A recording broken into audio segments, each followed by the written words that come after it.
አንተ ደግሞ ጎበዝ ስትባል አታብዘው ማለት ነው። ለምን ታመነጫጭቋል? ለሰው ልጅ ክብር ሊኖርክ ይገባል። ከዚህ በፊት እኮ ማንም በሌላ ሰዓት አንተም ባልነበርክ ሰዓት አብሯት የነበረው እሱ ነው። ስጦታ ደግሞ ክብር ነው፣ ማስቀመጥ አለብሽ። ስጦታ አይመለስም በነገራችን ላይ ማለት ነው። ትዝታ ምንም ትዝታ የላችሁም እኮ ስጦታ ብሎ ሰጠሽ አይደል? ማስቀመጥ ነው። ዳኒ ደግሞ ማመነጫጨቅ የለብን። ጎበዝ ለሩታ ቆምክላት ሲባል ጭራሽ ከጎኗ የነበረን ሰው በዚህ ልክ ማመነጫጨቅ የለብም። እሱ እኮ ምንም ያጠፋው ጥፋት የለም፣ ምንም ያደረገው ነገር የለም። ግን እንደዚህ ማመነጫጨቅ የለብህም። በቃ ከሩታ ጎን የሆነ ሰው ሁሉ እያመነጫጨቅ ልታባረር ነው የፈለግከው ማለት ልጁ ምንም ጥፋት የለበትም። በዚህ ልክ አንተ ልታመነጫጭቀው በዚህ ልክ ሩታ ደግሞ ስጦታውን ማስቀመጥ ነበር፣ መመለስም የለብሽም ስጦታውን ማለት ነው። ለምን እሱ አክብሮሽ ሰጠሽ፣ አክብሮሽ ተቀበልሽው።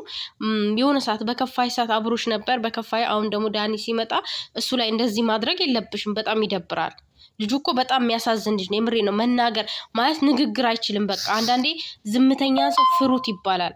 ዝምተኛ ሰው በጣም መፍራት አለባችሁ።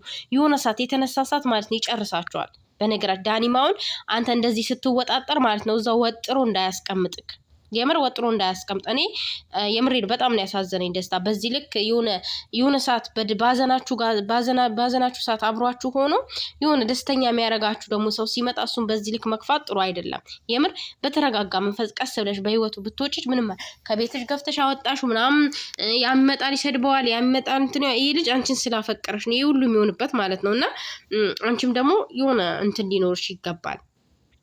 ስጦታ ለመመለስ በዚህ ልክ መምጣት የለብሽም። ይሄ ዳኒ ደግሞ አያስፈልግም። ስጦታ ሲሰጥሽ ዳኒ ነበር አልነበረም? እና ደግሞ እኔ ሀሳቤን ምናምን ብዙዎቻችሁ ተቃውማችኋል ምናምን ላልሽው አንቺ ሀሳብሽን አንቃወምም። ባልሽ ከሌላ ህይወትን ጀምሯል፣ ሌላ ነገር እየሆነ አንቺ ደግሞ ይቅርታ ልጠይቀው መተሻል። ያንን የተቃወም ነው እኛ። ከዳኒ ጋር አቱኝ አላልንም። ከዳኒ ጋር ሁኚ ደስተኛ ካደረገሽ ማለት ነው። ደስተኛ ካደረገሽ ከዳኒ ጋር መብትሽ ነው። ከፈለግሽው ሰው ነው። እኔ ደስተኛ ነኝ። በነገራችን ላይ ግን እዚህ ጋር አሁን አንቺ እኔ ይቅርታ እንድጠይቂ አልፈልግም። አሁንም ከአብርሽ ጋር አብሬ ካልሆንኩ ብለሽ እየተለማመሽው እያለቀሽ እንደ በፊቱ ምን እያልሽ እንድትመጪ በጣም ነው የሚያስጠላው። አንፈልግም ማለት ነው። በጣም የምንወድሽ ልጆች አንፈልግም። ያንን ያልተቀበለው እና ከዳንም ከደስታም በጣም ደስተኛ ነኝ ማለት አንቺ ደስ ይበልሽ፣ ይመችሽ፣ ይስማማሽ እንጂ እኛ ችግር የለብንም። በነገራችን የምንወድሽ ልጆች ችግር የለብንም። እና ዳኒ ደግሞ በዚህ ልክ አትወጣጠር ማለት ነው። ስነ ስርዓት ባለው መንገድ ሰውን አውራ። በዚህ ልክ እያመነጫጨክ እያላገጥ እሱ የልቡን ነው እያወራ ያለው። ስለሚያፈቅራት የውስጡን ነው እየተናገረ ያለው ማለት ነው። አንተ ደግሞ የእሱን እንትን እያፌዝክበት ምናምን ጥሩ አይደለም እኮ። ነገ አንተ ላይ ሊያፌዝ ይችላል ይሄ ልጅ። ነገ ሩታን አስለቅሳት አንተም ልትሄድ ትችላለህ። አይታወቅም እኮ እሷን የመጣ ሁሉ ሰው እየወጣላት ስላልሆነ ያ አንተም ሰው ላትሆንላት ትችላለህ። ገባ? እና መጀመሪያ ለሱ ክብር ቢኖራቸው አሪፍ ነው። ክብር ለሰው ልጅ ክብር ነው። እንደዚህ አመነጭ እሷ አሁን ለምሳሌ እሷ እንዲጎዳት የሚመጡ ሰዎች አሉ። እነሱን ነው ተከላክለማ። ይሄ ልጅ እኮ ምንም ነገር አላደረገም። የምር የውስጡንም ሲናገር ትገለምጡታላችሁ። ውሻ ታደረጉ። የምር አሳዘነኝ። የምሬ ነው። ያው አንዳንድ ጊዜ ዝምተኛ ወንድ ማለት ነው በቃ መናገር የማይችል ሰው አለ። ሁሉንም ነገር በወዱ የሚሰው ያው እንደዛ አይነት ሰው ነው። እና በዚህ ልክ ባታመነጫጭቁት፣ ክብር ቢኖራችሁ በስነ ስርዓት ብትመልሰው አሪፍ ነው። ሩታም ደግሞ መሳቅ ምናምን ሳይሆን ማስቆም አለብሽ። አትናገረው ብለሽ ማስቆም። ምክንያቱም ያኔ ሰው በሌለሽ ሰዓት መጥቶ አፈቅርሻለሁ ብሎ ምናምን እንትን ያለሽ እሱ ነው አይደለም እንዴ? በሰዓቱ የተወሰነም ጊዜ ቢሆን አብራችሁ አሳልፋችኋል። በእርግጥ ያው ካራክተሩን ስለማይችል ነው የምታስወጡት እናውቃለን። እና ግን ማለት ነው ቢሆንም ያስጠላል፣ ይደብራል። ፌር አይደለም። የምር ፌር አይደለም። ይደብራል። በቃ በጣም ነው የሚያስጠላው። እና በዚህ ልክ እንትን ባትዩ ደስ ይላል። ያኔ በፍቅር ብትለያዩ አሪፍ ነው። ስጦታውን ባትመልሽለት ጥሩ ነበረ። ግን አንቺ መለሽለት። እሱም ምስኪን ተቀበለ። ሞኝ ነው እንዲ አልቀበልሽም ብሎ ጥሎ መሄድ ነበረበት። በነገራችን ላይ ደስታም ጥፋት ያለብን አንተ ስጦታ የሰጠ ስጦታ አልቀበልም እኔ ምናምን ብለህ ጥለክ ነበር መሄድ የነበረብህ። ትታት መሄድ ነበረብህ ሳትቀበል። አንተ ግን ተቀበልከው። ምናልባት ባጦ ካርቶንም ሊሆን ይችላል። ግን መቀበል አልነበረብም። መቀበልክ ስህተት ነው። ስጦታውን መቀበልክ በጣም ስህተት ነው። መቀበል አልነበረብም እና መቀበል አልነበረብን። በቃ የተሰጠ ስጦታ አይቀበሉትም። ከፈለገች ሽንት ቤት ትክተተው፣ ከፈለገች ትጣለው፣ ከፈለገች የፈለገችውን ማድረግ ትችላለች ማለት ነው። እና የተሰጠ ስጦታ ሩታም አይመለስም፣ አንተም ደግሞ አይቀበሉትም ማለት ነው። እና ሁለታችሁን ጋር ስህተት አለ። አንተም ተቀበልክ፣ አንቺም ደግሞ መመለስሽ በጣም ስህተት ነው።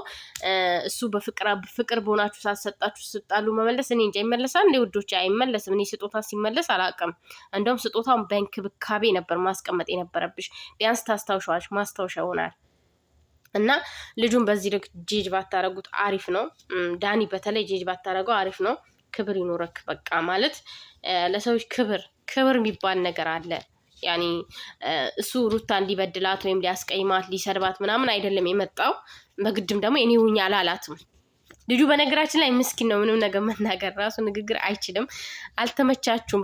ከሩታም ጋር አልሄድም። ዳኒን ያመጣችሁት በርግጥ ከአንቺ ጋር ያው ዳኒ ምላሳም ስለሆነ ሴት ስለሆነ ማለት ነው። ሁሌ ለጸብ የሚጋበዝ ልጅ ቢኖር ዳኒ ነው። በቃ የሆነ ጨጫቃ ታውቃለኝ፣ የሆነ ሰላም የማይፈልግ ሰው ታውቃላችሁ፣ እኝኝ የሚል ሰው የሆነ በቃ እኔ ከእሷ ጋር በመሆኑ ደስ ብሎኛል፣ ያስከብራታል። ግን እኝኝ የሚል ሰው ነው ማለት እኝኝ የሚል ስላችሁ ማለት ነው ምን ነበረ እኝኝ ሲባል ምን ነበረ? የሆነ ጸብ የሚፈልግ ለጸብ የሚጋበዝ ሰው ግን ለእሷ ደግሞ ያኔ ጥሩ ነው፣ ይከራከርላታል፣ ይቆምላታል፣ ብቻዋን አትሆንም። ግን ደግሞ ያን ከእሷ ጋር አብሮ የነበረን ሰው ማስቀየም ጥሩ አይደለም። በቃ ማስቀየም ጥሩ አይደለም። ያው ለምን አብሯት ነበረ፣ በጥሩ ጊዜ አብሮሽ ነበር ምናምን መሳቅም የለብሽም፣ የሆነ ማላገጥም የለባችሁም። ጥሩ አድርገሽ በቃ ማለት በስነ ስርዓት የሚቀበልሽም ከሆነ ተቀብሎሽ ሄዷል ተባለ። ግን ያው መቀበል አልነበረበትም። እንደ ድራማው እንደ እንትኑ ብናየው መቀበል አልነበረበትም። ተቀብሎሻል፣ ምንም ማድረግ አይቻልም ማለት ነው። እና ዳኒ ሰውን ጄጅ አታደርግ በቃ ማለት ሰውን እንትን አትበል፣ በቃ አትናቅ። ሰላም ብለኸው ከዛ በኋላ ጸጥ ብለክ መስማት ነበረብን። እነሱ እስከሚያወሩ ድረስ አንተ ምንም ማውራት አልነበረብን፣ ጸጥ ማለት ነበረብን። እና በዚህ ልክ እንደዚህ ማድረግ በጣም ይደብራል። የምር በጣም እኔ በጣም ነው ያሳዘነኝ ልጁ። በነገራችን ላይ አላቅም፣ በጣም አሳዘነኝ ደስታ ማለት ነው። እና ሩታዬም ስጦታ መልሳለሁ ብለሽ መምጣት ከዳኒ ጋር አልነበረብሽም። ዳኒ ማለት ይሁን በቃ ሰውን የሚያመነጫጭቅ አንቺንም የሚያስጦቅር ነው። እዚህ ጋር እንደዚህ አይነት ቦታ ይዘሽ ማለት አንቺ እንደዚህ እሱን ይዘሽ መሄድ ያለብሽ ከና ብርሽ አጠገብ፣ ከና ቢላ አጠገብ፣ ከና ኤርሜላ አጠገብ ነው እሱን ይዘሽ መሄድ የነበረብሽ ማለት ነው። ይሄ ምስኪን አፈር፣ ይሄኛው ምስኪን ልጅ እውነት መናገር ንግግር እንኳን የማይችል ይህን የተነገረውን ራሱ ጭንቅላቱ ላይ ረስቶት እኮ ነው መቶ እጁን አጣጥፎ ጌጥ ያለው እጁን አጣጥፎ እንደ አክሱም ሐውልት ነው የተገተረው። እና በጣም ነው ያሳዘነኝ። ያው ሩታዬ ምላሳም ናት፣ ዳኒ ምላሳም ነው። በነገራችን ላይ ዳኒ ሲመጣ ምላሷ በጣም ነው የሚረዝመው። ሩታ ራሱ የምር ከሱ ጋር ስትሆን በጣም ትናገራለች። በድፍረት እና በኮንፊደንስ ነው የምታወራው ማለት ነው። አብዛኛው ጊዜ ተመልከቷት። እና አብሮች ስለሆነ በጣም ደስ ብሎናል፣ ስለሚያስከብርሽ ምናምን በጣም ነው ደስ ያለን። ግን ደስታን ደግሞ ያኔ ባታስከፉብን ደስ ይለናል። እኔ በጣም ነው የምወደው እና ማለት ነው ሳይጀማምረኝ አይቀርም ውዶቼ። ምን ትላላችሁ? እና ደስታን አትንኩት፣ አታስቀይሙት። ሩታዬ ተው፣ አታስቀይሙት። በቃ ለምን ታስቀይሙት አላችሁ? የምር ለምን ታስቀይሙት አላችሁ እንዴ? በጣም ነው የሚያሳዝነው። ወንድ ልጅ እኮ ነው፣ ስላፈቀርሽ እንደዚህ መሆን የለበትም።